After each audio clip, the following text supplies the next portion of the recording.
I think I started questioning myself around 35. And then 40, I really felt like myself. And now I feel absolutely amazing. There is nothing that can get in the way of my mojo, frankly, or tell me that my life is wrong because, I am absolutely living my truth. I mean, what I'm doing is not for everyone, don't get me wrong, but like I am reliving my entire youth, but with hindsight. Isn't that the goal? I mean, to me, it's like, that's great. Yes, I look younger. I feel better. I've got tons of energy. I laugh every day. Might have something to do with the sex. I don't know. But, what girl wouldn't want to marry, I mean, a 26-year-old when they're 45? I'm sorry. He's hot. He's great with my kids. We belly laugh all morning, every day. I mean, I don't really know what else in life you're looking for. The rest I can do. And he's got a brain, thank God. He's successful before me. He's going to be even more successful beside me. And Where did you guys meet originally? I don't even think I know that story.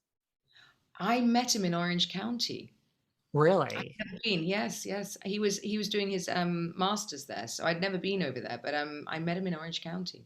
He was in one of my audience for one of my live shows. I love this story. So it was all because of the podcast that you guys met. Yes. Yeah. Was it like love at first sight? He would say yes. I liked him, but I think he was meant to be the fun after my ex-husband. I didn't really take him that seriously, to be honest. I don't think anyone took him that seriously. I didn't foresee this. I didn't think I was going to be marrying him. That's for sure. Well, here you are. You say you're like, this is the best time of your life. You look the young best. You feel the best. So, right, you meet this Sergio who is very hot. Yes, let's just get that out of the way, people. And then, we have this shitstorm from the media. Everyone has a comment and it's all over, you're the cougar, he's younger, Everywhere. everywhere. Did you ever go down that road? And like, did he go down that road of being like, oh, look at all these comments? I mean, like, you at least were more used to it. I mean, I know he was kind of in the public eye too, but like, He's always pursued this. That's what I think people don't understand because he was a soccer player, he's good looking, he's got a master's. I think, people think somehow he's like some, guy that I picked up in Magaluf without a passport. You know what I mean? totally. That lives with me in my garden, in my house as a sex slave. And that's just not so. He has a voice. He is a proper person. My kids love him. And he's been through a lot to be here. But for whatever reason, I think when you fall in love and you're younger, I think it's everything, isn't it? It's like, and I always say to him, um, you may not feel the same way in a few years because that's what happens when you're in the 20s. But, like, fuck it. I mean, why not? For now, it's amazing as it is. It's great. We love each other. We're having the best time. We're going to get married. He wants a baby. You've got to understand also, he was a professional soccer player from the age of 15. So he's been playing since 12. 15, he joined Real Madrid.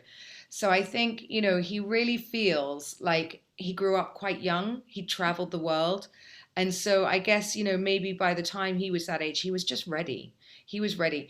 But, people ask me what we were going to do in 20 years, but I didn't know what I was going to do with Jem in 20 years. I mean, what difference does that make? I don't know. I don't see myself. I have so many gay boyfriends that I always had this plan that I was going to live on some island with a whole load of gay men, which Sergio's actually up for anyway if I want to.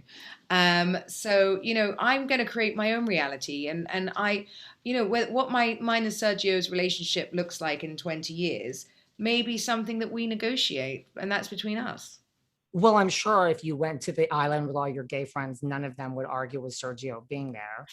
No, they all love him.